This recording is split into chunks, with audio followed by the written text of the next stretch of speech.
Okay, Hamdi, it's really great to talk about that and then continue to build on what you've just mentioned earlier and the expectations of the customers and all that stuff. But what is the industry doing in order to prepare the world of logistics to meet the customer's demand, the expectations, the actually manufacturing demands or protocols or whatever?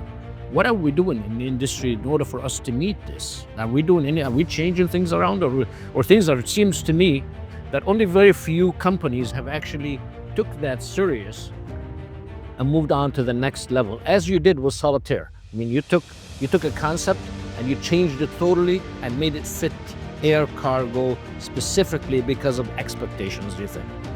Tom Peters, who I've always talked in any speech he ever make or any of his books, always talk about the description of insanity.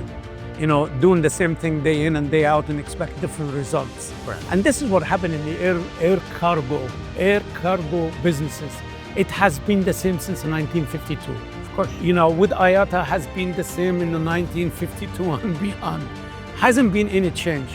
When, I'm sorry to say again, and this is something that we're very proud of, when FedEx came along, that was this was the first disruptive company in that industry. At the time was a big company like Emory and Purilators and all of these companies. They said, who this company is? They're never gonna make it. Guess what? One of the largest transportation companies today. And the reason is, and that's the point I wanna get to, because technology. So the game changer right now, to answer your question, is technology. Without AI, without technology, this industry not gonna succeed, not gonna make it. As a result, this is what we do.